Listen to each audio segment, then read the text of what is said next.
Hello everyone.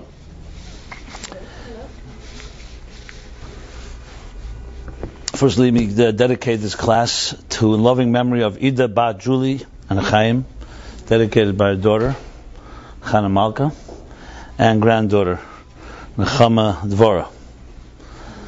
And also for a speedy recovery for Yosef David Ben Fega, by her daughter Susan, dedicated by her daughter Susan Reese. So may the soul of your mother elevate in the right place, and may it in turn give strength to you and your daughter and your family and all your friends and all of us in the merit of our studying Torah. May it give us additional strength and blessings in all areas of our lives, healing physically, spiritually, in livelihood, all in the best of health. Amen.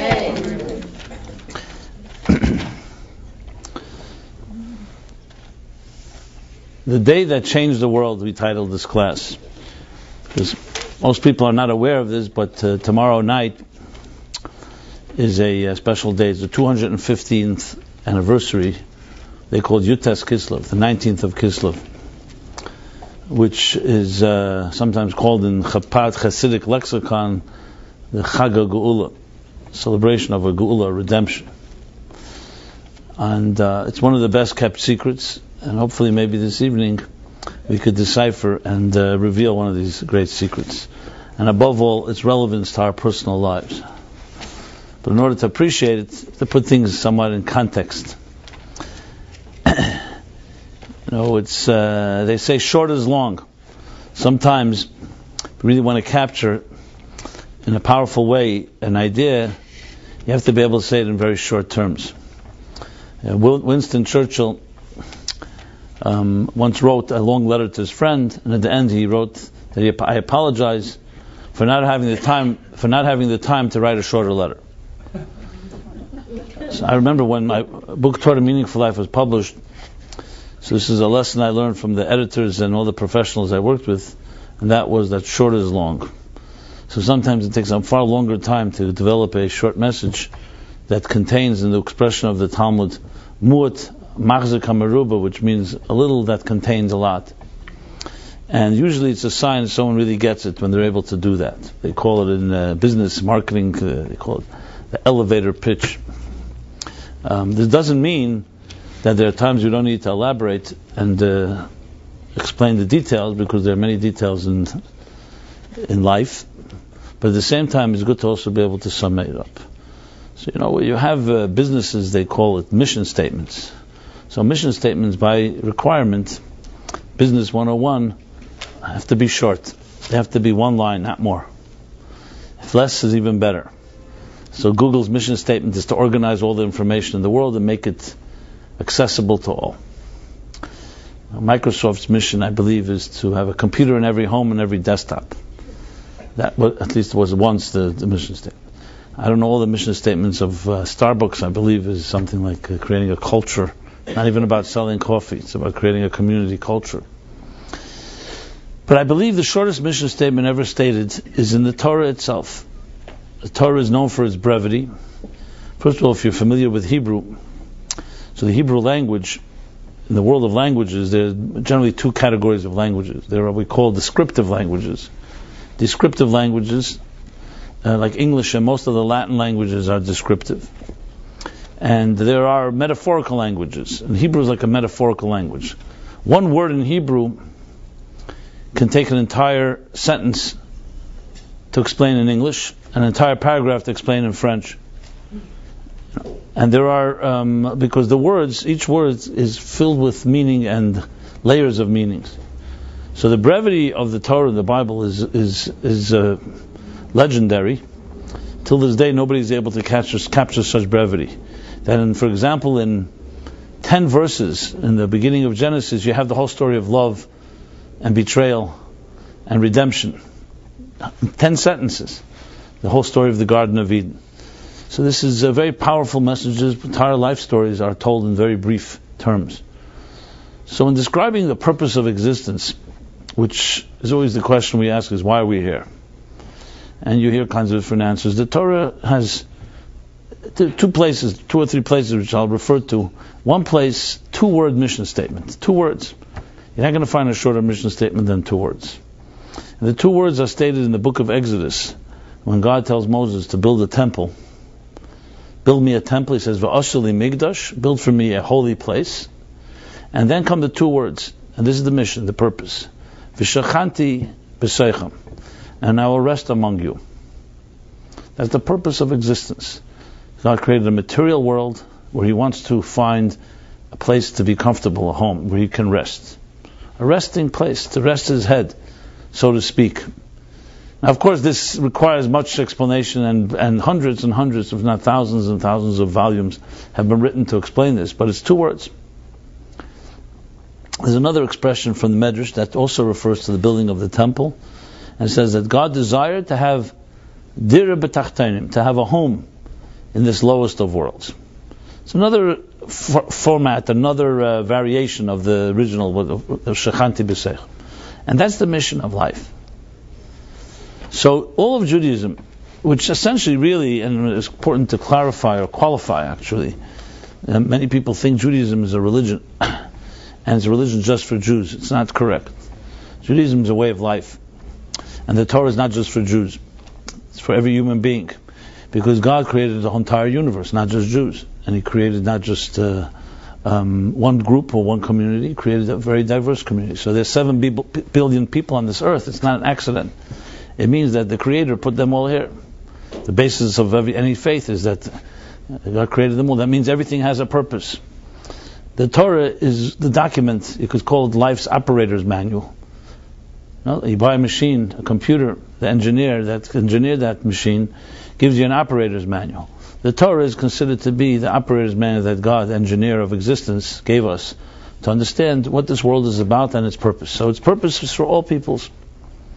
Jews perhaps have a special role in this, but everybody has their unique role. Now, I know most people think what secularism Judaism for Jews, just for the word Judaism is. Well, it's part of the stereotypes, because if it is, then what's the plan for everybody else? And where is this plan documented? I mean, remember, nobody's here by accident. The architect that put everything in place has a plan for it all. So when the Torah was given to the Jewish people, it says in the Talmud that the entire world was affected. It says the birds stopped chirping, and there was no sound heard. There was an eerie silence on the entire earth. And the nations of the world came running to their leader, to their great prophet. Bilam was the prophet, a non-Jewish prophet. And it says in the Bible, it says in the Torah, it says that there was no prophet that ever rose in Israel like Moses. So everyone says, what do you mean in Israel? Why only Israel? Wasn't he the greatest prophet? He says in Israel he was the greatest. But there was, among non-Israel, outside of Israel, meaning the children of Israel, there was Bilam. So he was a great prophet on the level of a Moses. So they came running to this great prophet and they said, what is this silence? And he said, Hashem oizla amayiten, Hashem yivarach hasamay v'shalom. That God is giving the Torah to His people. But it affects everybody. And ultimately the message of Torah, that God wants a resting place, an environment, a home in this material world, is a lesson, a message of the purpose of everyone in existence. Every human being, every one of the 7 billion people on this planet. Everyone in their own particular way. Here's not the place to get into a discussion of Jews and non-Jews and their roles and so on, but I just wanted to state that for the record. Which explains, as I'll soon discuss, part of this significant day, this 19th of Kislev, part of its significance, which we shall soon discuss. So talking about this purpose really defines why are we here. See, from a Torah point of view, everything has purpose. Nothing's here by accident. If you were born, whatever day you were born in this world, whatever year it was, you were sent here. This is fundamental to Jewish thinking. You were sent here by God, chosen to be exactly who you are, to be born into the family that you were born, and to travel and navigate the trajectory of your life. All these things were not chosen by you. Long before you had any opinions, you were placed inside of your mother's womb. You were conceived. Which really means your soul, the way the Kabbalists, the mystics put it, is your soul was taken out of a certain area in the spiritual realms and began its journey into the physical plane. This itself requires much explanation, how spirit can enter a world of matter. But suffice it to say, that's part of the plan. And your soul began a journey. It's called the Yuridus Neshama B'Guf, the journey of the soul down to this world. When I say down, it doesn't mean physically down, it means conceptual. Think of time and space in a conceptual sense. That spirit began to connect to matter. This is where your soul began to connect to your body. In the beginning it was one cell, two cells, doubled, multiplied, until pop, after 9 months, you emerged from your mother's womb, a full-blown human being. The miracle of birth. But why? Why were you sent? Why were you chosen? So the general answer is, like I said, those two words. To do something in this world, which is to take your corner of the material world. Everyone has our corner, our sphere of influence, our skills, the opportunities, the people, the places that you will travel, and transform it into a divine home. The material world on its own is a very selfish place. Matter, by definition, and this I'm taking straight from mystical, Kabbalistic and Hasidic teachings, matter, by definition, is selfish. It's all about me, me, me. For example, right here, sitting in this room, we're each sitting in our chair. For someone to sit into the same space that you are occupying, you need to stand up. Because matter is selfish. You cannot have two things in the same space. That's the definition of the physical universe. Everything occupies its time, its space, and in its moment in time. You share some of your food with someone, so you have less. You share some money, you have less. Which explains the natural inherent narcissism of existence. And if you think you need proof for it, the next time someone asks you for charity, see how easy it is for you to give.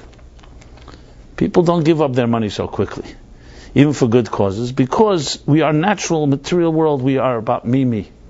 We're essentially takers, not givers, in this material world. The world of spirit is the exact opposite. It's all about giving, because it has the security to give. When you're insecure and you have to hoard and hold on to your turf, it's hard to give. The world of spirit is very confident and secure, like a flame. Think of a flame. One flame lights another flame, it doesn't get weaker. Spirit doesn't lose anything by giving. In the material world, when you give, you have less. You may do it anyway because there's a give and take, and you have something to benefit, and you feel it's important to share, and it's an obligation. But the world of matter is a world of defined parameters and a selfish, narcissistic, self-absorbed existence. Self-interest is what dominates in this world.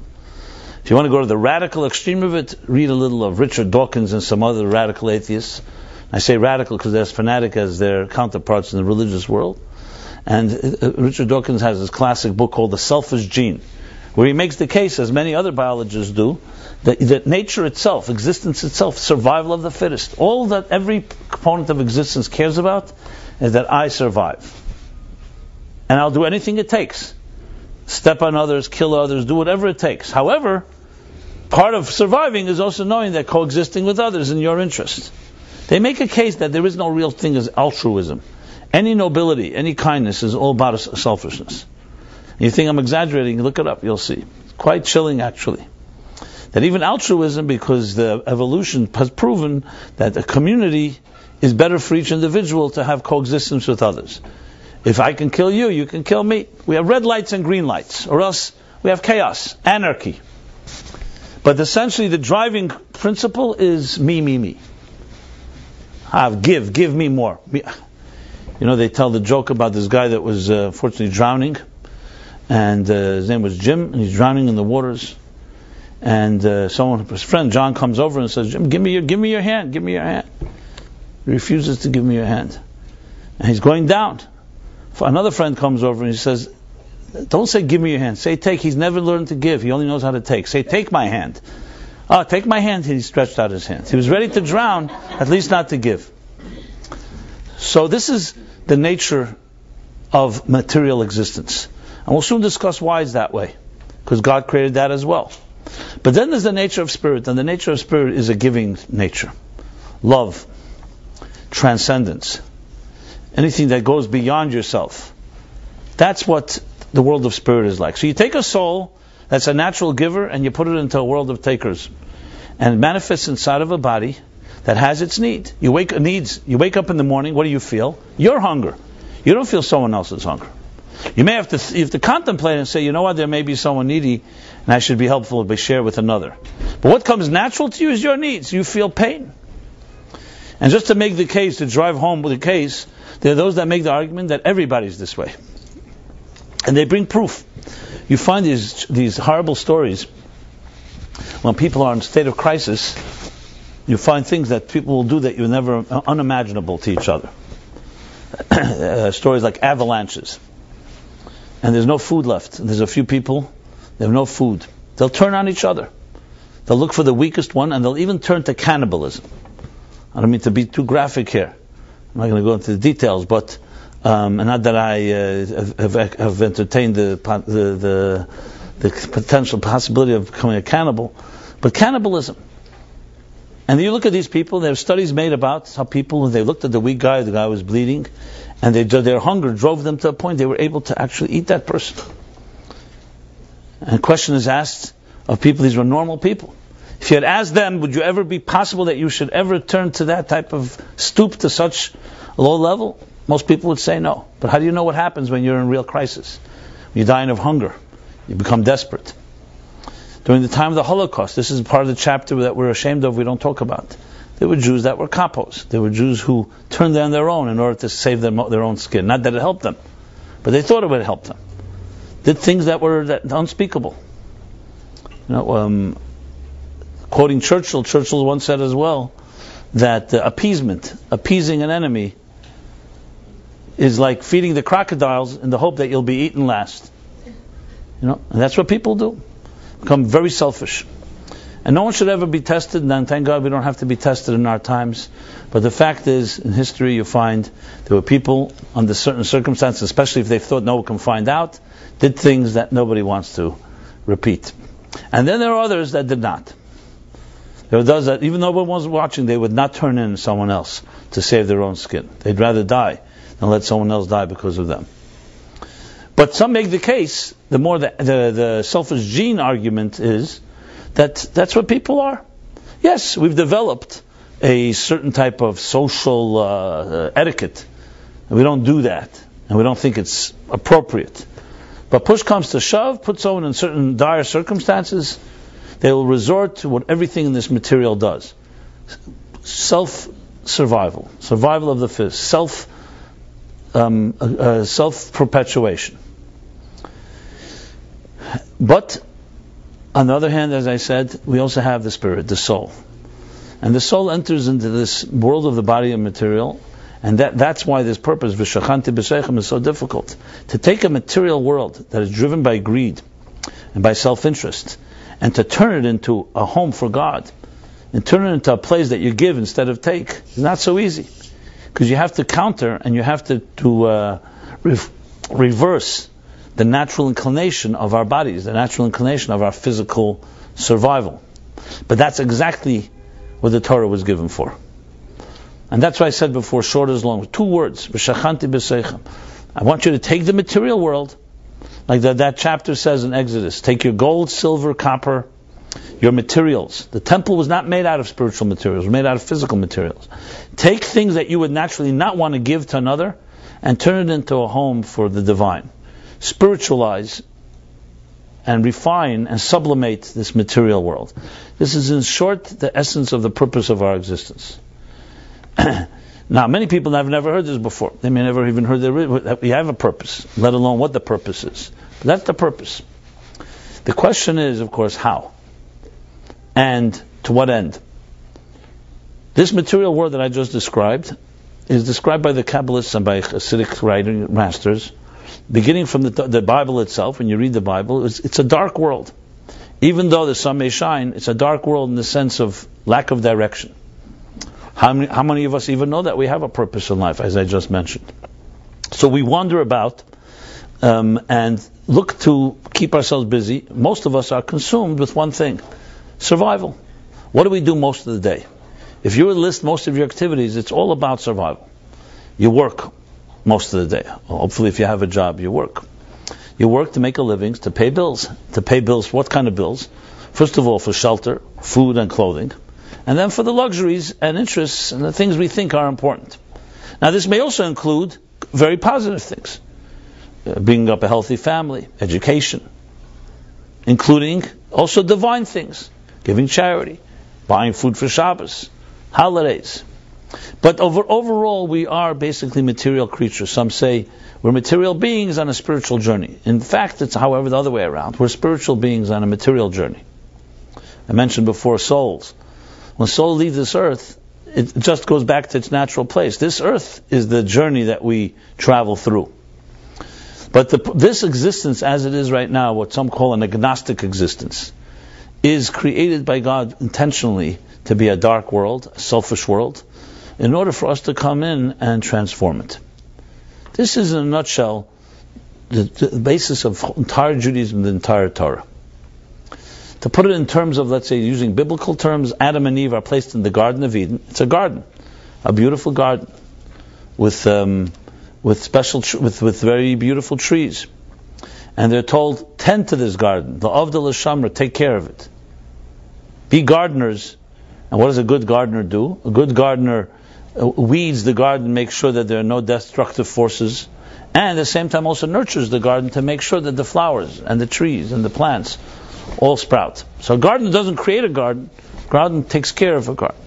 It's essentially the lesson to all of us. You're given this material world, the raw elements that each of us have. You're born into a family, then you grow up, and you find out you have these type of resources.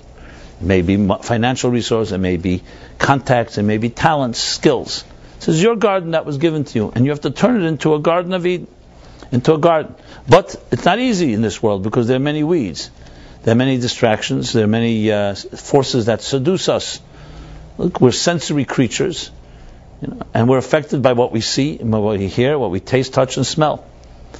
And because of these distractions, which keep us busy, we often neglect our garden. Not only that, the weeds begin to grow. Today, no one knows the exact estimate, but they say it's in the trillions of dollars of money spent on therapy. People going to therapy. What do you do with therapy? Because something's bothering you. Your garden is not intact. You don't feel at peace. You feel a lot of weeds. Weeds can take the form of anxiety, fear, insecurity, difficulty with commitment. That's a big one, especially in New York. Commitment issues, they call it, issues. The voices that haunt us from our childhood, growing up in dysfunctional or somewhat abusive homes. I mean, the list goes on. Everybody knows the ghosts, the demons we all struggle with. Some much worse than others. But everybody's got their stuff. You go to work, you think people are your friends, and suddenly you get someone who you thought was your best friend stabs you in the back. We live in a world, dog eats dog world, especially in very competitive industries, where loyalties are not repaid necessarily, except if you're loyal to the boss or you're loyal to the company. Karl Marx, who by no means I'm a Marxist, but he didn't have an alternative, a viable alternative, but his critique of capitalism is quite scathing and quite accurate. He talks about the alienation that a capitalistic system will have, the alienation between people competing between each other, the alienation between employers and employees, which we see manifesting today, the continuing class struggles that exist between those that have more, those that have less, and the natural selfishness that ultimately drives everything. And capitalism is driven by selfishness, except because selfishness, they say, motivation to succeed, to profit, will ultimately benefit the greater cause. And there's arguments that, to me, like some say that capitalism is the worst system, but you never found a better one. Because Marxism and communism and socialism definitely did not work at all. Though they were very utopian-oriented and very idealistic, but they didn't end up working. Without going into all the details, it ended up actually creating even more a totalitarianism than any capitalist system. Individuals became far more powerful in the communist regimes than in capitalist systems. But no one argues that greed is a big force in life, especially when it comes to capital, money. Marx's classic work, Das Kapital. And his scathing critique is very accurate. It does create alienation. Once upon a time when we worked on a field in the agricultural culture, you were directly connected to what you worked on. You tended to your field, to your garden, and you then benefited from the tomatoes and the potatoes and the rice and the grain that you produce. Today, we have no connection mostly to the products that we create. Anyway, so there is an alienation between the way Marx actually writes it this way. He says, between who you are and what you do. So though Marx was, of course, Jewish, and he had the Jewish ideas, he was, of course, a radical atheist as well, but in Judaism, that's exactly the dichotomy that we all suffer from. Who you are and what you do. If someone asks you who you are, most people give you their business card. But that's not who you are, that's what you do. Which may have nothing to do at all with who you are. As a matter of fact, statistics show most people don't like their jobs. Some end up liking it because they have no choice, so they end up liking it because, they don't want to live a life of just being miserable. And the rare few are the ones that actually work all day in something they absolutely love. So there's a dichotomy between who you are and what you do. This is, in other words, the dichotomy I was describing before between matter and spirit. The material world demands certain things of us. It demands our attention. It demands our struggle for survival. And then there's a whole other voice, as I said, the other voice, which is the voice of the spirit. And this conflict is exactly the way it was meant to be. This was the purpose of existence, that God took a soul, uprooted it from its spiritual environment, and thrust it into a material world that is self-oriented in order, as I said, to reverse the process.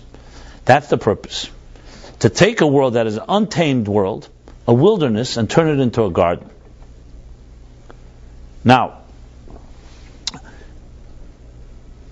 throughout history, the way Judaism looks at history is that history is a process of basically fusing matter and spirit. Let's just talk about it a moment from a scientific point of view. If you look at the progress of science, what we call it human progress from the beginning of time till this day, you'll see it all comes down to the search for unity. It's the search for unity. The search for connecting things. Some say the first and greatest human invention of them all was the wheel. Some say it's numbers, mathematics. However you will argue, but if you look at any human innovation, any element, any step in human progress, it basically did was take something that's fragmented and created some connection. Essential science, the definition of science is creating rules, laws, that explain diverse phenomena. When you don't have laws, and you don't understand the consistencies, the world looks like just one big random place that one thing has nothing to do with the next. The understanding of scientific wisdom allows us to integrate the two. In other words, you can say it's also an integration of matter and spirit. For example, when they discover the power of fire, what does fire do?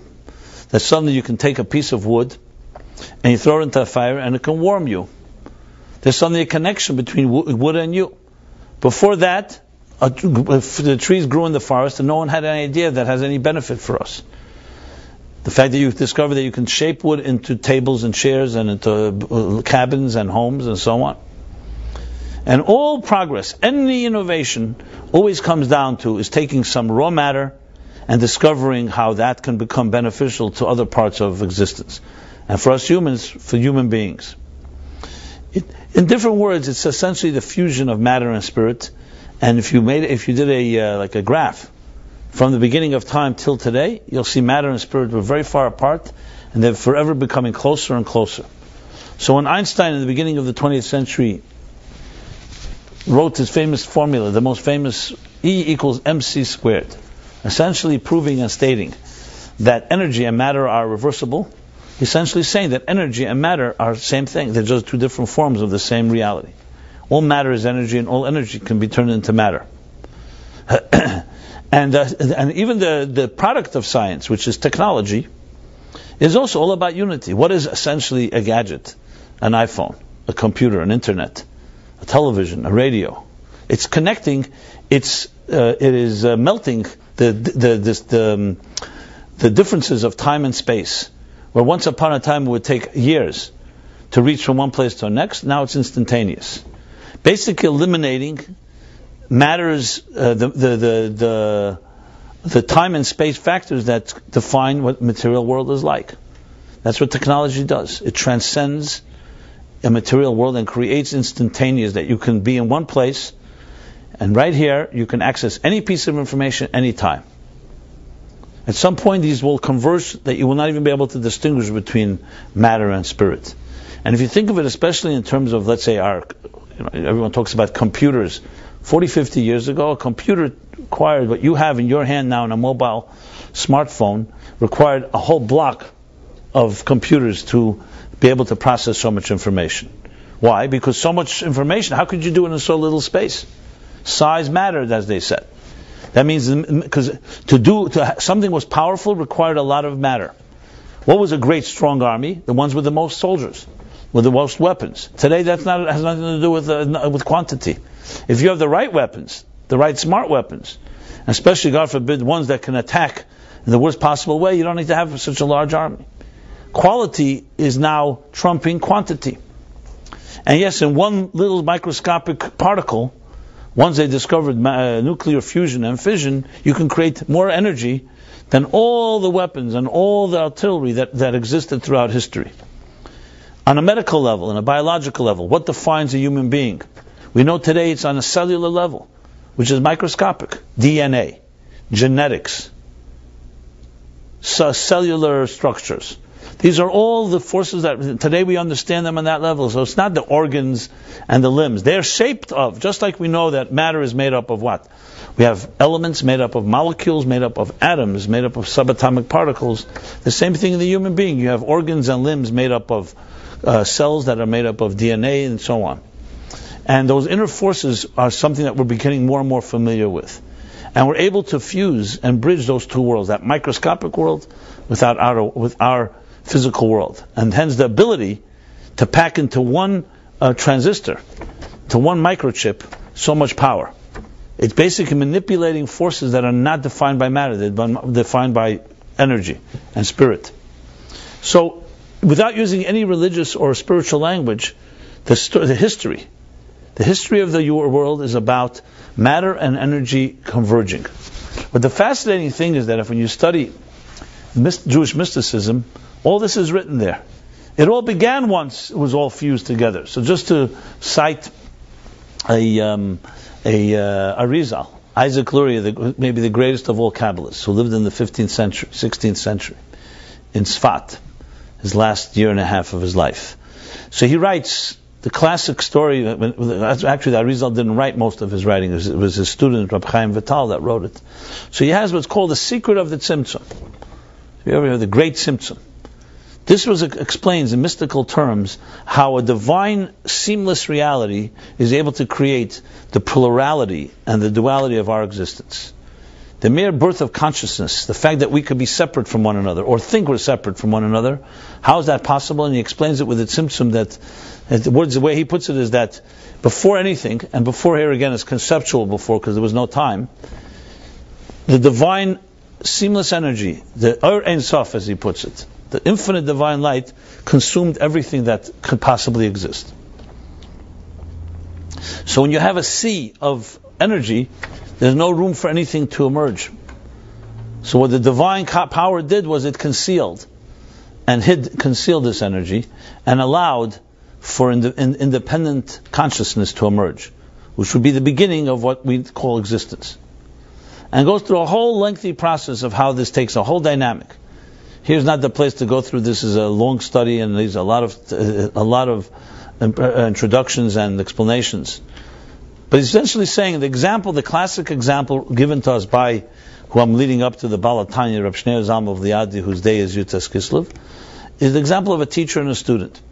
Imagine an imaginary, infinitely brilliant teacher who is infinitely distant from any student. If that teacher just allows the ideas to flow, no one would be able to understand anything he or she says.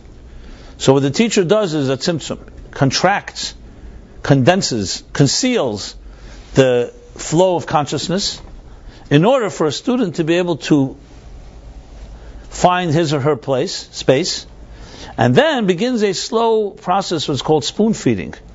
A, B, C, D, E. The process of education. When we were little children, if we first started, the first things we've learned, if someone just told us all of the wisdom knowledge, not only we wouldn't understand it, we'd just confuse. So you have to do it in a very spoon-fed way. So the Arizal says that Tzimtzum is that concealment. Then comes what he calls a kav v'chut, a narrow thread of light. This is all metaphorical, of course, that begins to define existence as we know it. So the distinctions, the fact that we have independent consciousness, the fact that we can become ultimately selfish, and of the material universe, all rooted in this concealment. And our job is to reverse the process, to bring light back into a dark place. So though emotionally we all feel separate from one another, but from a Kabbalistic perspective we're all united, we're all part of one organism. Look at nature. Is there one piece of nature that is not important for the rest of all of nature? Everything is connected. If the leaves would not produce the carbon monoxide that they absorb, and they would not produce that whole photosynthesis, we wouldn't have existence. Every piece of nature, if the seas, the oceans, did not do what they had to do. And when you study nature, you realize how fascinating the ecosystem works. The only ones that can disrupt the process is the human being. Take the human being out of the equation, the world is a perfect place. Obviously, there'll be typhoons, and there'll be tsunamis, and there'll be hurricanes, but take the human out, that's also part of nature. Earthquakes, volcanoes, these are all part of the natural cleansing system of the universe, and the market corrections, so to speak, of nature, and all necessary. Is the human being that is we call the free radical, that comes into the picture, and because we have free will, we can disrupt. But we too are part of this picture. There's 75 trillion cells inside your body. Trillion. You know that number. The only thing bigger than the U.S. deficit. And if one cell was a mutation, God forbid, it would wreak havoc. So we don't have to go on the cellular level. Just think of your human body. The wisdom of a body of 5-6 foot frame that weighs 100 pounds, 150 pounds, we won't go higher than that. And in this frame, look the efficiency of how everything works. Just take a piece of food. Follow the procession of a piece of food down your gullet. It's unbelievable how the body works. A healthy body. So what you have here is a total symbiotic relationship of millions and millions and billions and trillions of forces, all worked in cohesion and harmony. It's the only human being that can come and upset the balance, because we also have the power not just to upset it, but also to elevate it. So we take this world and we recognize we're able to go to war against each other. In nature, there's no such thing. Now you say, of course, animals go to war against each other, but you know something? That war is necessary for survival. Our wars are not. For example, in the animal kingdom, if predators that would not consume prey, there'd be a major imbalance going on. I don't know if you know this, but this is a very basic rule in nature and science, that any organism that is consumed by others, the more it's consumed, the more it multiplies. So there are more minerals in this world than more vegetable than animals, and more smaller animals than larger animals. And you'll see in forests or other places, in wildernesses, where somebody destroyed the predators, the prey began to multiply to the point that they destroyed the entire landscape. You say this in Yellowstone Park, when they got rid of the wolves, or the bears, and so on. So there's a balance in nature, where prey, even though it may look gory to us and may look sad, but it's very much part of the natural balance. And yes, the larger animals do not get consumed as much, so therefore they multiply less. If salmon were not eaten, in their numbers are eaten, they would destroy the seas. So it's all about balance. It's only the human being that can unbalance the equation. So we feel we're separate from one another. In nature, nothing feels separate from one another. Everything's part of the balance. The sun, the moon, all the natural cycles and so on, the seasons. In the human being, because of the tzimtzum, we do not feel we're part of. Like I go back to, we are natural narcissists, self-consumed. But the purpose of that is to reverse the order and to transform it. To turn, as I said, a wilderness into a garden. And the history of history scientifically was this convergence of matter and spirit. But now let's talk about it on a spiritual level. The same is true spiritually. In the beginning of history, there was a big dichotomy between so-called God in the universe, between matter and spirit. It was Abraham, the first, that began to connect the two. He lived in a pagan world where people worshipped whatever god of their choice, basically worshipped themselves. And Abraham introduced for the first time the idea of tzedakah and mishpat, justice and charity, justice and kindness. They say, hey, what's so big about that? You know what's so big about it? That nobody did it before him. And more than that, nobody did it after him. Think about this. Think about this amazing fact. How far back do you go to find a government and institutionalize justice and kindness? Not more than 300 years. You go back 400 years, there was no government on earth. They were ruled by monarchs or by the church, whether in the East or in the West, and there was no such concept of justice or kindness. Who had the rules? The rulers decided what they decided was morality. It is only when the waves of democracy and freedom that wave swept through Europe in the 17th, 16th, 17th, 18th century that changed us around. This country that allows us to have, like the beginning of the Declaration of Independence, that we all have inalienable rights to pursue freedom, and all the Bill of Rights, religion, freedom of speech, freedom of expression, all the things that cause us to bring us happiness, is a completely modern phenomenon. It's several centuries old at maximum. So what Abraham taught almost 3,800 years ago was a complete phenomenon. As a matter of fact, it took thousands of years for it to take hold. But he taught it to his children. He said, our role is, we live in a narcissistic and selfish world, but we are here to be givers. We are here to turn this world into a garden. And everyone argued with him. He said, it's impossible. The whole world is busy with themselves. How could you change this world? And Abraham was a pioneer. And he taught this message. And his time, any skeptic would say, no way it's going to take hold. And today, his message has taken hold. There are 4 billion people on this planet. And they're not all perfect, far from perfect. 2.5 billion Christians. And 1.5 billion Muslims. And a few million Jews. So very pales in comparison number-wise, that embrace the Torah and the Bible as its moral code. The United States of America, and today most Western democracies, embrace the principles that Abraham taught. Simple as that. If you want more on this topic, there's a very fascinating book called On Two Wings, written by a scholar called Michael Novak. Not Jewish.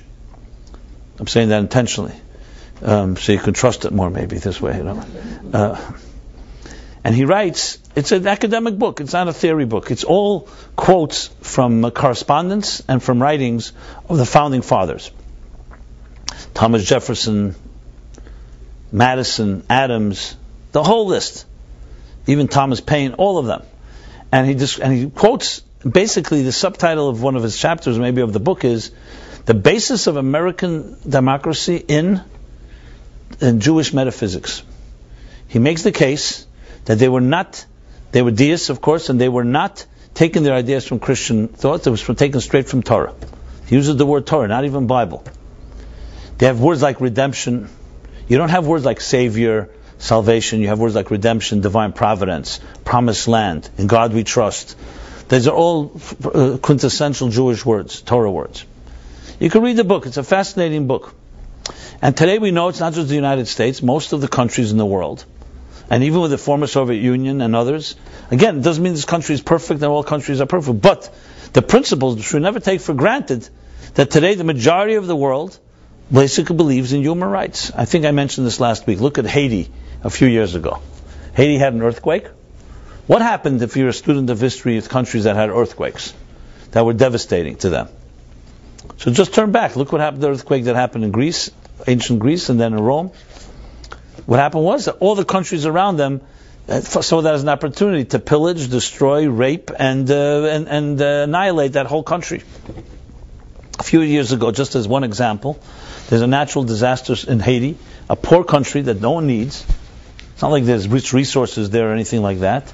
And the entire world is competing to give humanitarian aid. Now, again, I'm not suggesting that makes us perfect, but it's an interesting contrast. What changed? Okay, I know the skeptics say, or the cynics say, listen, we did it because some people say we're creating in Haiti a new market for McDonald's and for IBM and for Apple and so on. Fine. How come they didn't think of that and pass that back then? Because there is a wave, there is a change in consciousness that goes back and he traces back to Abraham. The convergence of time, of spirit and matter has accelerated throughout history. And the Zohar puts it very clearly that in the year 1840, the Zohar says, this is written a prediction almost a thousand years earlier, more than 1,000 years earlier, the Zohar says that there will be an explosion of divine and of secular wisdom in this world. Basically in preparing the world for the total convergence. So the world began in the Garden of Eden, it split ways, it diverged. And from Abraham and on, and of course going through Torah and Mount Torah, Sinai, Moses and the generations to come, the world, we have been working to try to bring them back together. To turn the wilderness into a garden. V'shachanti b'seichem. Dir b'tachtenim. To transform this world into a material world, into a spiritual environment. Convergence of spirit and matter. And this brings me to the specialness of this day that I mentioned at the beginning of the class. Yutes Kislev. So as the generations flowed on, and the science began to understand this convergence, also in the world of Judaism, there was also a certain dichotomy. And it's a dichotomy, frankly, that still haunts us and affects us. And I think the best way to maybe capture it, I'll tell a story that captures it, but before I tell the story, let me just state it in one word. It's the dichotomy. I would say worse than a dichotomy. It's the contradiction between ritual and spiritual. Ask most people and they'll say, a religious person has nothing to do with being spiritual. The more the religious the person, the less spiritual they are. Some people would even go further and say the more religious they are, the more obnoxious they are, the more condescending, the more judgmental, the more selfish, the more self-absorbed. I don't know if you're one of those that feel that way, but some people feel that way, and there's sometimes good reason to think that way. So you look around at religion today, Judaism included, and you think if Abraham lived today, would he be comfortable going into our synagogues? Would he be comfortable with the divisiveness between different denominations? The hatred that you see often in Israel between what they call Chilanim and Charedim, the ultra-religious and the secular. Look at the battles at the Kaisel in different communities. Unfortunately, it's like embarrassing. Much worse than embarrassing. It makes you cry, because Jewish unity was always like our pride. Sadly, tragically, Hitler and the Germans were able to unite Jews in hatred, and we can't unite in love. That's embarrassment. Worse than embarrassment. So if you look at Judaism today, it has become bureaucratized, institutionalized, and many people find a big problem with that.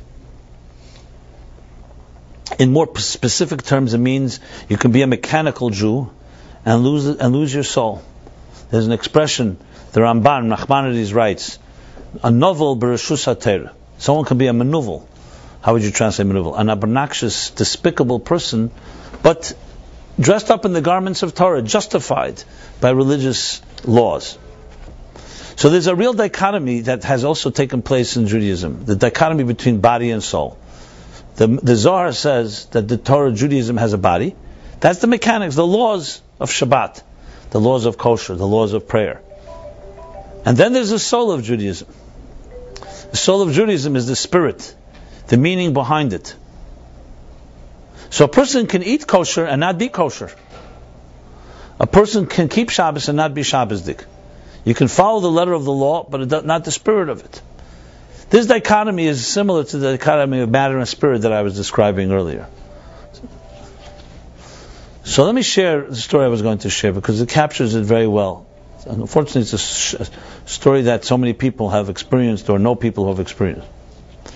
So I told this story. It was years ago, a number of years ago, after my book was published, Torah Meaning for Life. So I went on a pretty extensive book tour. And one of the places that my journey took me was to Santa Cruz, California. Santa Cruz, any of you have been to Santa Cruz? It's around an hour south of San Francisco. It's situated between the Pacific and the mountains. It's a very beautiful, very quaint. It has its own interesting climate.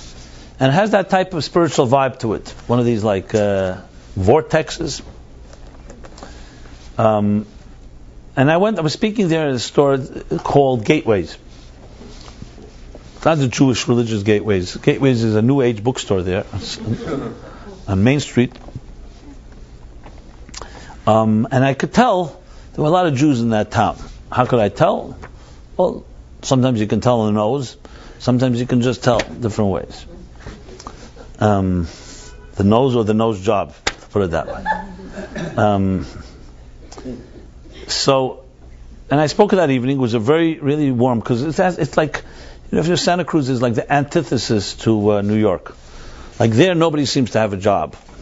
People walk around calmly, not rushing anywhere, and just has that type of. And I remember a bunch of young people I saw in there, and I thought, what are they doing here? I thought they're waiting to go into a movie or whatever it was. And someone told me, no, they're just in bliss. They're in bliss, naturally or not so natural,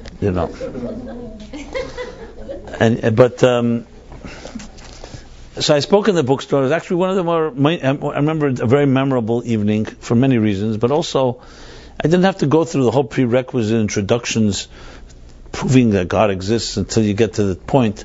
I was able to just talk because everyone seemed to be in a spiritual place already. Didn't need all the, as I said, preparatory information. At the end of my talk, a woman gets up and asks the following question. She said, I grew up, she says, in Borough Park, Brooklyn. You know where Borough Park is? And I went to Beis Yaakov, which is a very religious girls' school in Borough Park. And she said, I grew up in a home that was very religious, a very observant home. My father had the shtreimel, the payas, the whole regalia. And but it was a home that she said there was no love in our home. There was a lot of anger and guilt. My parents were Holocaust survivors. My father was an angry man. My mother was even angrier. Except the difference was my father was an aggressive angry and my mother was a passive aggressive angry. I'm not sure which was worse, she said. And questions I asked, I was always a very curious child. I would always ask questions. Where's the soul? What is the soul? And these were always, I was shut down before I even opened my mouth, being told, don't ask questions like this, grow up like a good Yiddish grandmother, and be a fine, good, bring up home and so on. Questions like, why do we do this? Why do we eat a matzah? Why are we lighting candles, etc.? And she was seen as a rebel, she says, and basically ostracized. At some point she said, I no longer could take it. At age 17, I remember her vivid words were, my soul was asphyxiated. It was choking. And I couldn't take it, so I just left. Never to return. So I went off to California. From the way she described it, it looked like it was late 60s. I went off to California, to LA. My parents must have sat shiva for me. I could see clearly she's fluent in Yiddish. And she says they must have sat shiva, but I don't really care. I found my God. And it was not in Judaism. I found it in Zen Buddhism and in LSD. When I tell the story in more, in more reverent environments, I say, not to shock anyone, I say, I found it in a thing that's not an acronym for Let's Start Davening, So I found it in psychedelic experiences, moved up north to San Francisco, the Haight-Ashbury scene, and then finally ended up here in Santa Cruz. And I have my peace. I have my God. I haven't seen a rabbi like you, she says, in 25 years, something like that. And you talk about God and the soul in the most comfortable way, in a very intimate, personal way that I completely identify with. Where did you get this from? It's not all the God or Judaism that I learned when I was in Beis Yaakov. That's what I ran away from. So that was her question. And I can tell from the audience that she wasn't the only one that had that question, because I saw how everybody was like waiting to hear what I would say. So being that this was that type of audience, I said, well, let's put it this way. The short is long, I give them a short answer. Let's put it this way. We Jews have this thing called the 613-step program. So she laughed, and a few people, and she said, okay, I understand. Well, after the crowd dissipated, she remained with a few 5-6 other people, and we had one of these marathon conversations into the wee hours, which was really very beautiful. And I told her the following thing. I said, look, I don't judge you. I don't question your journey. I don't know what I would do if I was asphyxiated. So let's make that clear. But I will tell you this, I said. You rejected maybe what you should have rejected, but you rejected only that what was told to you. They only told you half the story. They told you the story of the body of Judaism. They never told you the other half, the soul. And I shared with her an analogy which I think really captures this and captures the theme of this evening here. And what was the analogy? It's a beautiful parable that when God created the world, He created the nightingale. The nightingale is a beautiful bird with a very elegant voice. So the bird, again, everybody, thank God for its gift, but you always complain about something. So the bird says to God, thank you for my beautiful voice. I serenade into the night, and everybody really appreciates it, and I love this. But at the same time, I'm a very vulnerable, fragile little bird. I may be perched on a branch singing away, and a predator who's hungry for a dinner will be attracted to me and eat me up for dinner. So please, God, give me something to protect myself from predators, from my enemies. So God offered the bird, this is how the parable goes, a sharp beak. A beak. Talk about noses, a sharp nose. The bird inspected the merchandise and said to God, no. An elegant bird like me with a nose like that, no. So then God offered the bird claws. Very sharp claws. They're also protective. Same thing, unbecoming for a bird like me to have such nails. So God finally says to the bird, okay, I'm giving you a set of wings. Wings in Hebrew, knafayim. The bird looked at the wings, never saw wings before. So the bird says to God, I don't understand. You're the master of the universe. You created the world with such wisdom and order and design and beauty. I have enough flesh to carry, enough body weight when I have to escape an enemy. You're giving me 2 extra pieces of dead weight. What's the point? It'll just weigh me down further. And God, of course, responds, and that's how the parable ends. No, little bird, these are wings. You learn to use them, it'll allow you to fly and soar and escape anyone that wants to attack you. So I told this woman, I said, look, Judaism is a set of many laws. And by all accounts, these are obligations. And they weigh you down. They can be a lot of weight. Because it regulates everything. There's nothing Judaism doesn't regulate. Not to frighten anybody here, but basically from morning to night, and even how you sleep. Even how you cut your nails, how you tie your shoelaces. Let alone areas like life and death, sexuality. Everything is regulated. Torah has something to say about every piece of a person's life. Even how you breathe. Not how you breathe, but that to thank God every breath. So all this can be a very big burden. I said, however, there's another side to it. What happens if these are also wings? So there's no bird in the world, even a bird on a diet. There's no birds on diets, for the record, but just in case there was one, would say, don't give me a set of wings because I want to weigh less. No one. Because the saddest thing to see is a grounded bird. And what's even sadder, I told her, was imagine a bird that has wings and doesn't even know. Doesn't know it can fly. So when you offer somebody, let's say, take care, here are 200 pounds of stones, if you carry it from here to there, it's yours. Most of us will reject it. What do we need to exert ourselves with 200 pounds of just plain stones? But what happens if I told you 200 pounds of diamonds? You'll say, give me 400 pounds. Now 200 pounds of stones don't weigh more than 200 pounds of diamonds. However, the goal, the reward, lightens your spirit and makes it easier to do. Because you want it. Because there's a benefit in it. Stones, who needs stones? It's just dead weight. Well, remember I shared this, I said to her, and a few people, she began to cry. She said, why didn't anyone ever say this to me? And that's the story. This story captures the story of so many people in America. Not just in America, all over the world, that grew up in traditional homes and just were taught about the body weight. And who needs it? So some people stick with it out of guilt, out of obligation, out of superstition, out of just putting on a show and don't even believe in it. Some reject it categorically. And there's, of course, millions of Jews who were not brought up in any home, don't even have the mechanical side. They definitely don't know about the spirit. This is an example of the battle, or you can say the dichotomy between matter and spirit in the Jewish world. And for that matter, it's not just the Jewish world. there's a big dichotomy, there's a big conflict between what I said before, ritual and spiritual. Statistics show in the United States, most Americans, maybe this is true in the Western world in general, the Eastern world for sure, most men will say that they believe in some type of spirit, God. 90% of Americans say that they believe in some form of God or spirituality. Look at the discrepancy. 40% say they believe in a religion. Now this isn't a small number, 40 to 90. It's not like 40 and 50.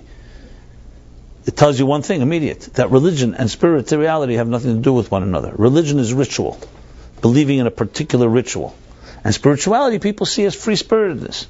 How many people would equate religion with free-spiritedness? Most people say religion may have benefits, but it's about conformity. It's about shutting down your voice. It's about following orders. It's about authority, religious authority. It's about listening. It has nothing to do with free spirit. Free spirit? You want spirit? Music, soul. That's where you find spirit. And many see it as a direct contradiction. Because they see the stones and they don't see the diamonds. They see the body weight, they don't see the wings. And this is what happened on this day, or tomorrow night, 215 years ago.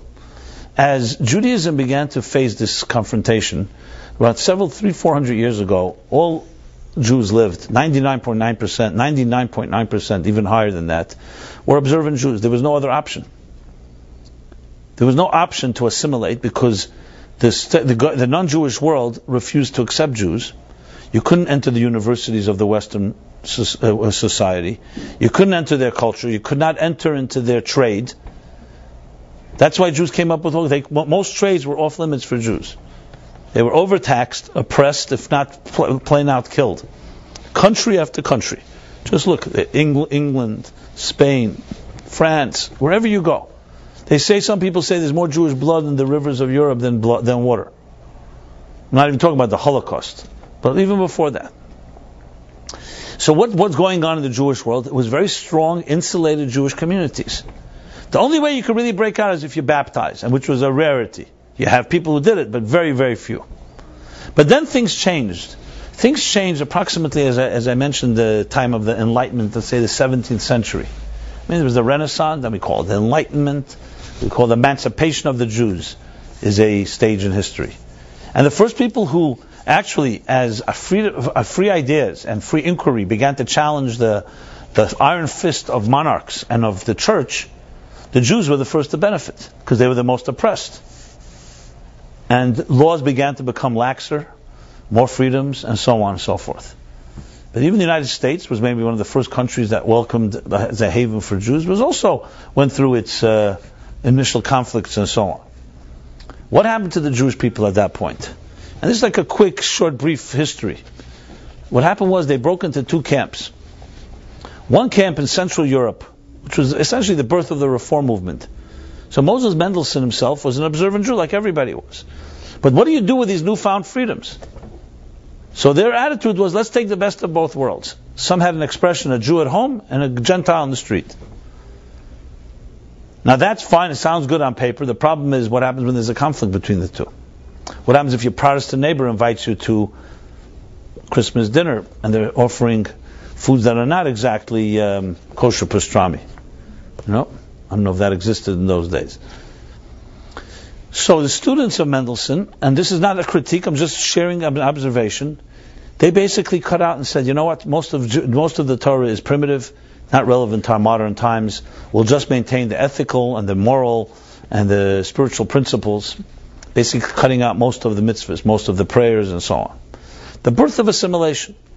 That the modern world has new offerings for us, and let's not find a way. There was even those that said that Jews should ultimately baptize themselves and become Protestants to eliminate the Jewish problem as it was posed. This was actually Theodor Herzl's initial idea before he thought of the state. So that was one approach. Another approach was born in Eastern Europe, which was what we call the birth of ultra-orthodoxy. That all these newfound freedoms, they're like the devil. You have to shut them off. We have to insulate ourselves. We can't interact with, because we have to put up blinders. They're taking down the ghetto walls, let's build our own ghetto walls. And it was the birth of an isolationism that still has communities that embrace that approach. They thought that was what God wanted. The interesting thing is, these two extremes suffer from the same fundamental flaw, that matter and spirit cannot join. You want to be very Jewish, you have to lock yourself off from the scientific, technological world of the West, of cultural advancements. So one locks itself off. The other one chooses spirit, the other one chooses assimilation, chooses to embrace and compromise their own values. But basically they can't coexist. So in the small town in the 17th century, the same period of time, Magdim Refuah Lamakit says God precedes illness with a cure. A man was born, his name was the Baal Shem Tov. He would become the founder of the Hasidic movement. A generation later would be his student, the Maggid, and a generation would be the Rabbi Shneir Zalman of Liadi. And what they essentially taught is that matter and spirit are completely convergible. Convergible is a word? No, you get the idea. You can integrate them. And that was always the goal. The goal was not to escape this world and live an ascetic lifestyle. The goal was not to immerse in the world and forget about spirit. It's to take the material world, and the inherent tension between matter and spirit is relieved through spiritualizing the material world, taking the wilderness and turning it into a garden. So it says in some places, the Baal Shem Tov taught that this is possible, and the Alter Rebbe, Rabbi Shneir Zalman, taught how it's possible. But there was a challenge. In Hasidic lore, there's a challenge even in heaven. There's a challenge because when you bring together worlds like that, it can be dangerous. It can be risky. So 215 years ago, this man was arrested, Rabbi Shneir Zalman, some type of pretense of helping the Ottoman Empire, which was an enemy of Tsarist Russia. And on Yutas Kislev, on the 19th of Kislev, 215 years ago, in the year 1798,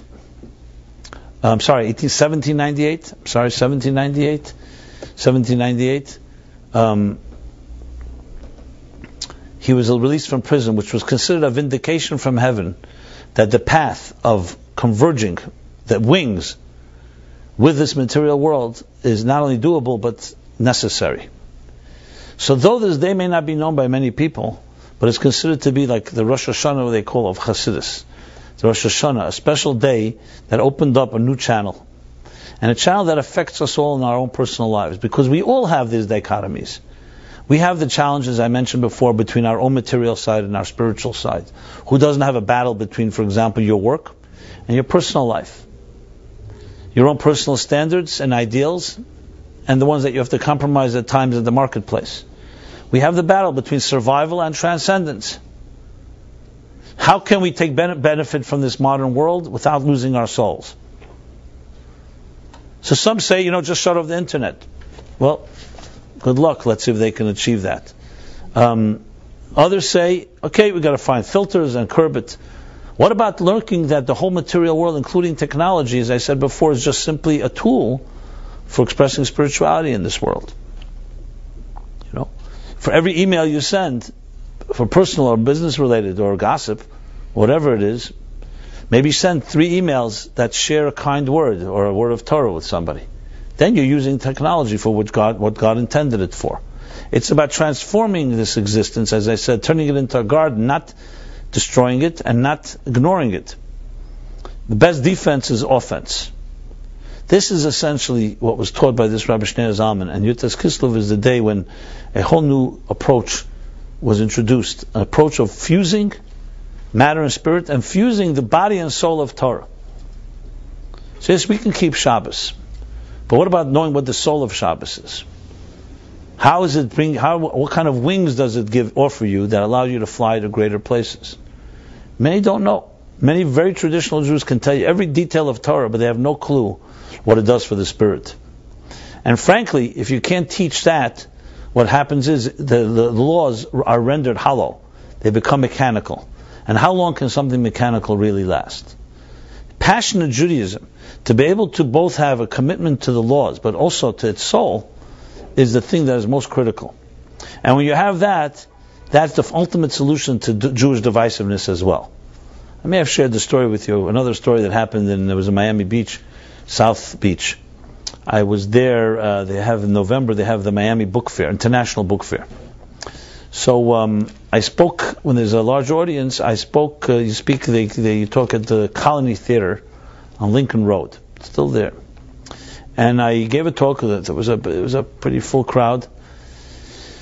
And I talked about my book. I talked about different ideas. And here again, someone got up and asked a question. Happened to be a woman again, because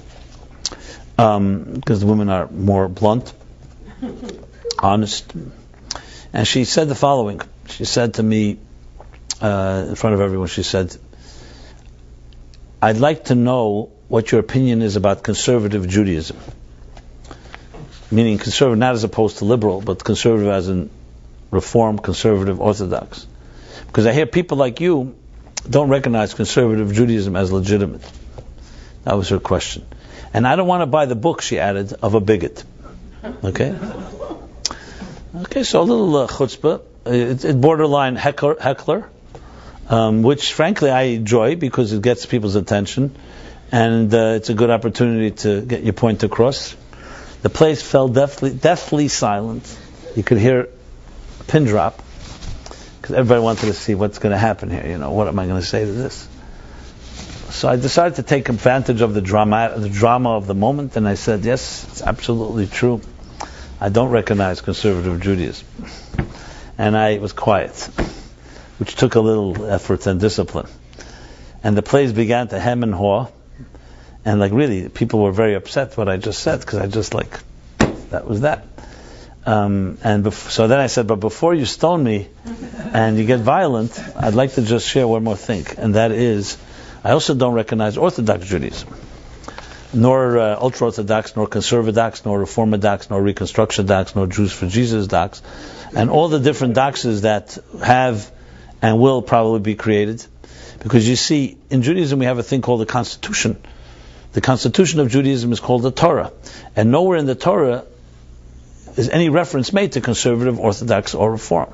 So who created these labels? As some say, labels are for clothing, not for souls, not for people.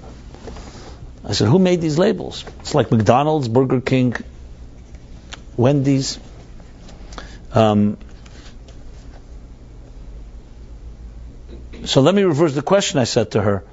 Let me ask you, was Moses Orthodox, conservative, or Reform? If we answer that, we all want to be like Moses. And what about God? Is God Orthodox, conservative, or Reform? For that matter, is God even Jewish? No one ever established that. So obviously, you don't need to have, even if you have an ostensible knowledge of spirituality, you know that a soul cannot be defined by rectangular, square, sphere, or by colors, or by labels. Soul is a divine entity. And to apply and impose human man-made country club labels is an insult to what is a soul. There's no such thing as an Orthodox soul, a Reformed soul, or conservative soul. How do we describe a soul? Soul, image of God, the Bible calls it. A divine energy. That's how it's defined. In the morning we say, every soul, the soul you've given me, is pure. Taharahi. That was my response. Just to tell you the end of the story, so she didn't want to, I guess, remain quiet. She wanted to get the last word in, so she says, well, how do I know that's true? It's nice what you're saying.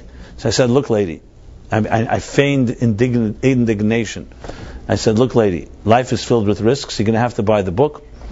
And if you don't like it, we'll give you your money back or something like that. Not that this is discussed in the book, but so I don't really know what happened to her, what her interests. The important thing, I wanted to get my point across, which I did.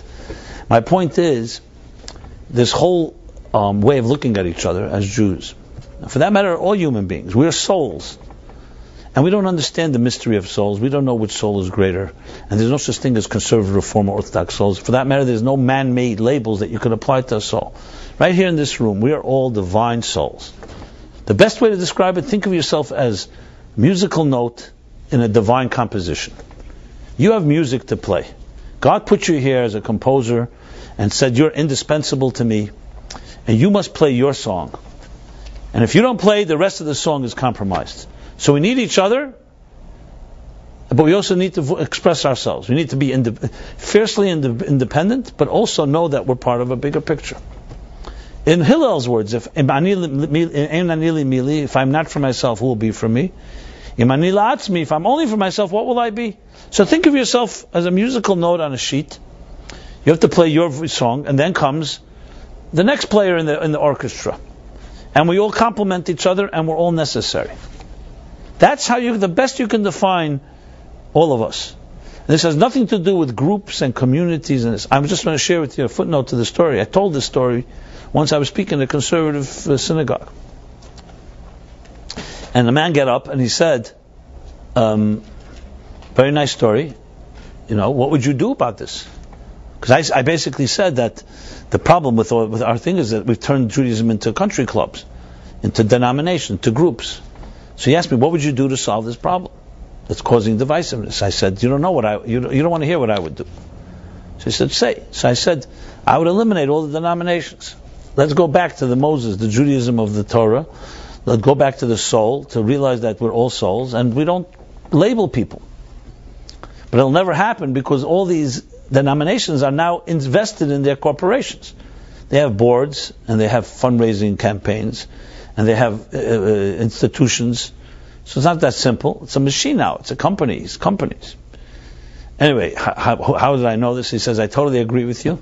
And just for the record, I'm the rabbi in this synagogue. So I guess he's having his issues with his board. Point I want to make is I'm not looking to disrupt or create anarchy, even though maybe that wouldn't hurt either in certain situations. My real goal is to explain that what we need to come back to, and that's why this Yutas Kislev to me is such a revolutionary day, we need to re-embrace and recapture and own what really Judaism is. It's about souls. The whole thing is about souls. It's about souls sent to this world to transform this world. And Torah mitzvahs are the tools, the divine tools we are used. Think of it like the tools that a gardener uses to turn the world into a garden. In a garden, you need two types of tools, as I mentioned before. You need things that make things grow, nurture, water, cultivate. And you need things that uproot weeds. So you have mitzvah sesa, positive mitzvahs, that nurtures, that waters, that brings beautiful things into this world. Kind acts. And you have loisasa, the negative mitzvahs that said, don't do this, don't do that, uproot the weeds. Don't be selfish, don't kill, don't steal. All the different negative laws. It's basically about building a garden. Now, I grew up in a very traditional world. I grew up in Crown Heights. I went to yeshivas. So I'm very familiar with the pros and cons of a religious world. Many beautiful things. But the biggest trap is to become smug and think that you are closer to God. Or think that your mechanics is what matters. And it creates a big, serious dichotomy that I was describing earlier. The fact of the matter is that Judaism is complete only when you have a body and a soul. So some will say, if I don't have the soul, should I not do the mitzvah? Do it, fine, of course. Shalom lishma, bal lishma, you do it, it's like behavioral, it ultimately would lead you. But a body without a soul is a corpse, unfortunately. Just like a soul without a body is a floater, has no grounding, no anchors. Judaism is a fusion of body and soul. The wings are the soul, the mechanics are the technical part of it. And you need both. What we need to do is reclaim Judaism for what the way Abraham intended it, Moses intended it, and that is a spiritual force in this world. Not a divisive force, not a self-contained one, not an insulating one, a one that brings light onto nations. A one that, as Isaiah says, will fill the world with divine knowledge as the waters cover the sea. The solution to all crime, to all war, ultimately, I'm not talking about short-term solution. Obviously you have, the long-term is spirit. People live spiritual lives, they're less selfish. Material lives is selfishness. Now I know it may sound childish, some will say naive, utopian-like. Yeah, but that's what Jews always believe, that ultimately spirit will prevail and we will live in a world where justice will dominate. And if you think it's so crazy, think of Abraham, thousands of years ago taught this, and now it's become a standard. It's far from perfect. Individually we got plenty of challenges, but collectively we have a government, we have governments that advocate justice. Now getting now into the justice system in this country. But they advocate charity and goodness and kindness. As Jewish people, we have to acknowledge the gifts we receive. Next week is Thanksgiving. The thank you that we can give because this country opened up its doors to us, and all the countries closed those doors. Judaism thrives in this country, able to support Israel, etc., etc. So there's plenty of blessings. Those are blessings that did not exist 500 years ago. So for all the flaws, we can never take that for granted. And that's a direct result of the thousands of years of effort of refining this world. So on this day, Yutas Kislev, 215 years ago, a door opened up, which I believe if you study about it, you'll see it has the answers to the major questions facing the Jewish people and all people today. As I said earlier, the dichotomies between material and spiritual, between work and home, how to build a healthy relationship, how technology and social media should not depersonalize us but bring us closer together. Today we're replacing communication with so-called connections. The more friends you have on Facebook, the less friends you are really in life. And I always tell the story. I was in a car with somebody, trying to get his attention, trying to have a stupid little conversation with him, like heart to heart. He's busy texting, and he keeps saying to me, soon. So I thought of a Jewish brilliant innovation. I texted him. I was sitting right near him, and I texted him. And he looks, he's busy with the text. He looks at me. I remember right away. It took him like a second. He says, well, "You're sitting right near me. Why are you texting me?" I said, "Because I can't get your damn attention. That's why I'm texting." So yes, we have gadgets that are supposed to be connecting us more and more, but I frankly find that people are far less intimate and far less connected today than ever. So it's an illusion of connection. You could have 60,000 people yelling in a stadium, baseball, football fans, and they don't even know who they are. When they leave the stadium, they don't even look at each other. So there's illusions that we have. Millions of people could be watching the same television show, and next day you'll talk about it at the office or whatever. It's not that's connection. Now I'm not saying technology is an evil, but that's a technology without a soul. That's a body without a soul. It's doing great things. Yes, you can connect with anyone, anytime, and you can answer emails within 10 seconds, and if you don't answer within 15 seconds, something must be wrong, I'm not suggesting, it may be also good to shut it off from time to time. That's another story. I've told the story, believe it, here about this couple that would come to see me, and they were having plenty of issues.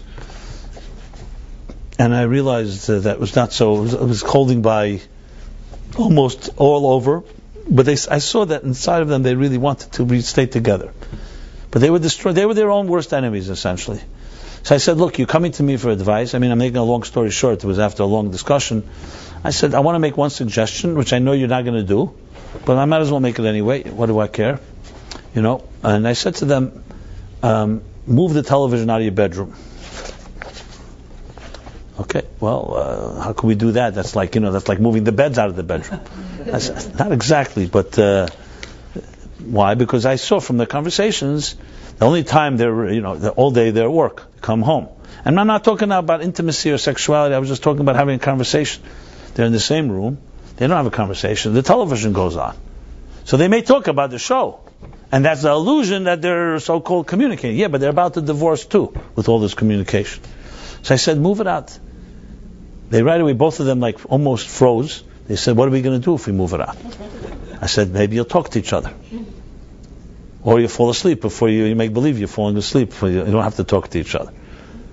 Anyway, they refused. They absolutely refused. And the more they refused, the more I realized how important it is. So I said, look, you're coming to me, well, stop wasting time. I'm telling you what I suggest. You do it, you do it. You don't, fine, I don't really care. I'm not going to lose sleep over this. It's your problem. I was just very straight and blunt with them. To their credit, they finally did it. Because they did respect me, and I said, we think I'm going to give you some easy answers. You have big problems. You got to find something to open up. So thank God, it helped. What helped? They both sat there. They told me later they had nothing to talk about. They hadn't talked in 5 years. The only thing they talked about were bills, where we're traveling, which party we're going to, what are we going to dress, and so on. Or these shows that we're on. So television can be a great blessing. Of course, it can bring you information, but it can be a greatest curse also. These are examples of a body without a soul. You have great technology, but you don't know what to do with it.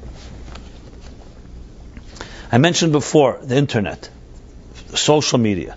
Yeah, it's a tool that God allows us to connect to each other in ways that we can never connect. How many people out there are lonely? Share a nice word with somebody. It's free. You see a thought comes to you in an email, forward it. Just small little things that can make a major difference. Besides also elevating the technology, creating a garden out of your technology. I can go on and on, But this day, Yutas Kislev opens up doors to create a bridge that would not exist in before. And today we have great opportunities, but also great challenges, very different challenges. Today the challenges are apathy, the comfort zones we're in. We don't have enemies to run away from, physical enemies. Our enemies today are psychological and emotional, primarily, and mostly within. And that's the challenge we have today. So, I just want to introduce to you this Yutas Kislev, which is considered a Yom Tov holiday. I grew up with it. But when you start appreciating what it is, it teaches you a whole method of how to bridge these two worlds. The world of mitzvahs, actions, and the soul behind them. The world of matter, the world of spirit. To turn this world into a garden. So I recommend that anyone, if you have not familiarized yourself with any of these Hasidic teachings, it's a good opportunity to do so. You don't have to wait till tomorrow night, but definitely tomorrow night and Friday, Shabbos. And if you need a place to begin, I'd be happy to recommend a few things. I myself teach every morning a class, actually, in some very heavy Hasidic thought. It's all on YouTube. It's a thing called I Am Bays. So if you need a real dose of some high spiritual, I would call it octane, you can check that out. But there are other stuff as well. And you'll be surprised of what kind of relevance you'll find in these deeper teachings. It's all about, it comes down to, modern psychology is around 100 years old. Jewish psychology is almost 4,000 years old. If you go back to the Garden of Eden, it's over 5,000 years old. Torah is psychology. It's understanding the psyche of the human being. Who created this psyche? God. And He taught us about the psyche. Hasidic thought maps the human psyche. You could say it maps the spiritual genome, if you want to put it that way. So it's a pretty interesting thing to find out what makes you tick, right? Some of you are familiar with my book on the Omer, the counting of the Omer. That's taken from Hasidic teachings that are based on Shneir Zalman's writings, which is understanding the spectrum of human emotions, the spheres within us. So just like a doctor gives you an X-ray of your body, Hasidic thought, which is really Kabbalistic thought in contemporary terms, gives you an X-ray of the human soul. Now, what better thing to find out is about what makes you tick? What do you like? Not what you do, who you are. That's what it comes down to. And that's what Yutas Kislev, this Rabbi Shneir Zalman, documented a doctrine that is a comprehensive, not one page, it's not 2 pages, it's thousands of pages of a doctrine, a map of the human soul, of each of us and our unique inner personalities. Isn't it great to find out, for example, what kind of potential you have? How much of that potential is being actualized? What's stopping it from being actualized? I mean, these are fundamental things. These are not like optional things. This is like you could spend half your life and not even know whether you're fulfilling why you're here, your purpose, what you're able to do, what you're capable. No one has the statistics, but most of us are haunted by darkness, by fears, by acceptance, by expectations, by pressures, peer pressure, family pressure, parental pressure, financial pressures. We live very constricted lives. And the older we get, it gets harder and harder. So imagine having a doctrine, a system that helps you free yourself. This is the essence of what Hasidic thought is about.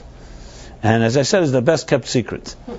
I would say everything I teach here is taken from these teachings. I don't always give credit to it enough. Sometimes I don't, because I don't want to frighten anyone off either. So sometimes you got to conceal your sources. Not that I'm ashamed of it in any way. But it has to, because part of the stereotype is sometimes you read the Hebrew, it's a turnoff. When you translate it into English, I many times talked about different ideas, and someone said, "Where'd you get these ideas? Which psychology?" So I said, "Don't tell anyone, but it comes from the Torah." Say, "That's the Torah? Are you kidding me? It's not the Torah, I know." I think I've shared this years ago. I've shared this many times actually. The early years of this class, which go back before the war. Which war you would like to know, right? Well, how many wars? There were many wars. We're talking back to the early 80s. So it's not before the Vietnam War, definitely not before World War II. So the core group of the class were mostly people from the music entertainment industry.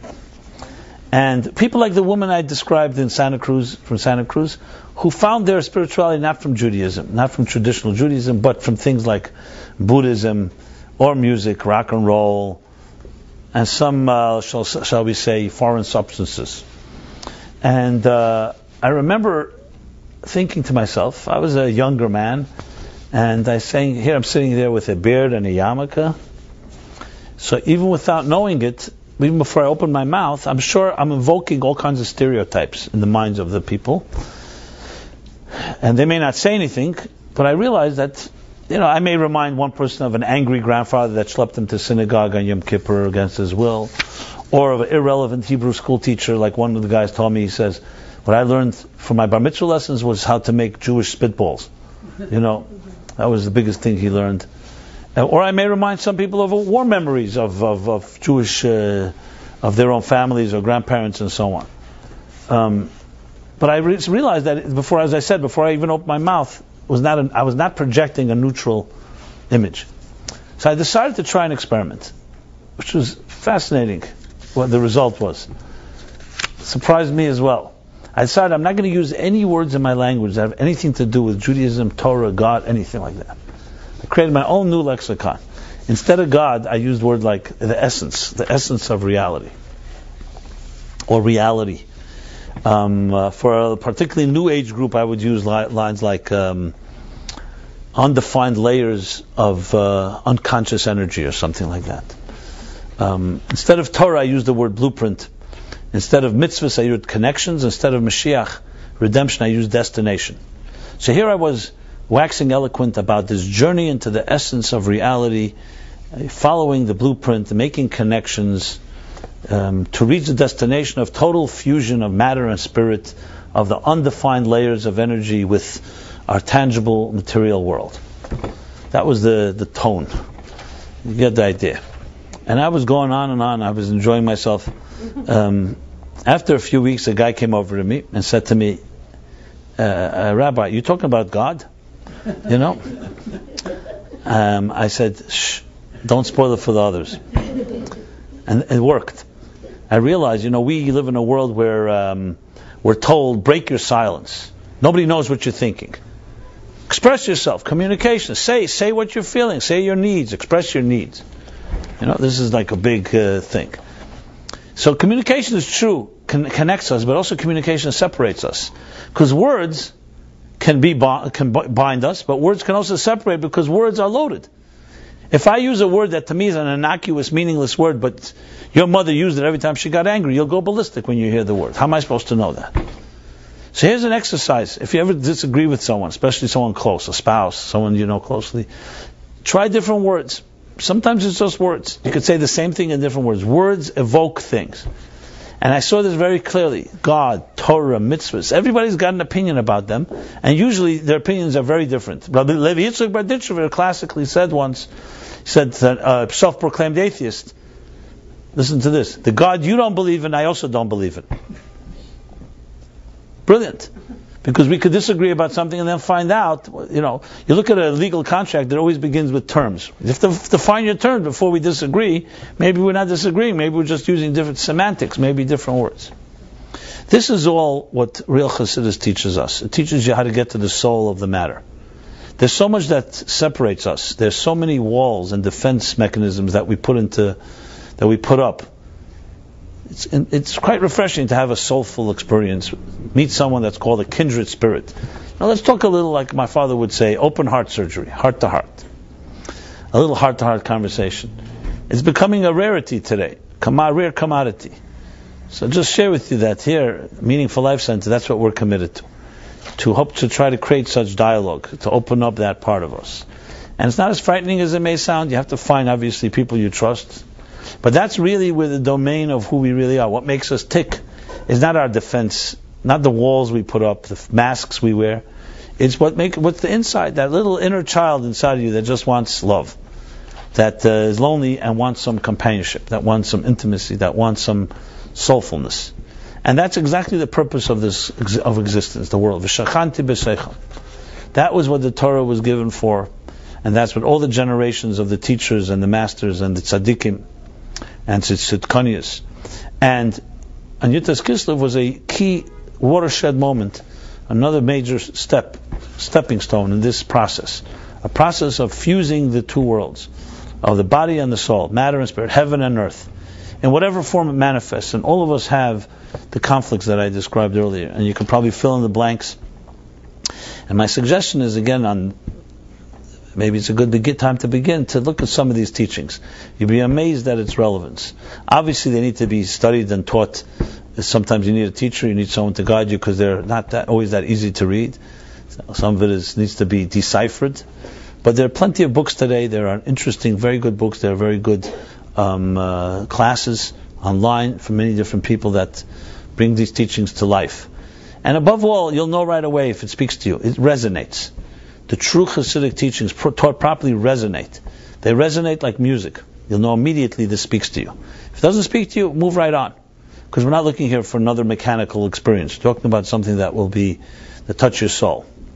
So, may God bless us all to use this special day and use all days, especially as we come to Chanukah, which is also the celebration of spirit, the celebration of the flame. The Greeks didn't want to destroy Jewish bodies, like Haman and the Persians wanted to do, or like the Nazis. The Greeks wanted to kill the soul. They said, keep your Torah, keep your mitzvahs, but not Torah, not mitzvahs ritzenecha. Why does it have to be divine? Not the divine Torah. Torah is a book of philosophy, of inspiration. Mitzvahs, ethical, moral. Why do you have to sanctify? Why? They were against the sanctity, the soul. Do it as a mechanical thing, or do it as a simple human ethics. And Chanukah is celebrated. You celebrate the flame because the flame is the soul. Ner Hashem Nishmasadim, the soul of a human being is like a flame. And we celebrate the soul of Judaism. Purim is the celebration of the body, of surviving, of existing in this world. And Chanukah is a celebration of the soul, which is why Purim, the Levush and others write, you celebrate through meals, through giving gifts. Chanukah we celebrate through lighting candles. It's a very more sublime type of act. I know you'll mention latkes, and what about Chanukah gifts? Those are not so. Well, let's put it this way: they're not obligatory on Chanukah, just for the record, including savganiyot, which is jelly donuts. I know for some that may sound sacrilegious, but that's not the obligations. Purim, the obligation is a meal. Obligation is to send the gifts, food gifts, etc., etc. Chanukah is a celebration of light, celebration of the soul. So may our souls all come alive. It's an honor and pleasure to celebrate with other musical notes. And perhaps we're ready to reach the day where all of us play our music, get beyond the fears and all those inhibitions that trap us and don't let our music flow, that don't let our song express itself. Time to reclaim our voices. And Yutas Kislev is a great day, an opportunity that gives us a gift from above. It's like a blessing. We have a special day that opens up those channels. So, let us all sing together and we shall celebrate together. Everyone should have a very happy Chanukah. Next week I won't be giving a live class here. The class we'll be doing it online because I won't be in the city here. But we will have a Chanukah class with lighting the menorah 2 weeks from now, in 2 Wednesdays. So we'll announce this by email, but please share this with anyone so they'll know. I mean, you can come to this place. I'm sure they'll have something going on, but I physically will most likely not be here, according to the plan. But, God always has His ways of plans. Everyone have a very illuminating, spiritual, soulful week, but one that's grounded in our bodies, in our material world. A very happy Yutas Kislev, a happy Chanukah. Philip will be giving his class, and I want to again dedicate the class in memory of Ida Bat Julia and Chaim, dedicated by you, by Chana Malka, and your daughter, Nechama Dvara, as well as a speedy recovery for Yosef David Ben Fega by Susan Reese, dedicated by his daughter. Everyone have a very pleasant week, and please leave us your email address if you haven't, so we can stay in touch. And if you have any soulful ideas, please share them, and hopefully we can all, as I said, join together in a harmony, a cosmic composition. Thank you.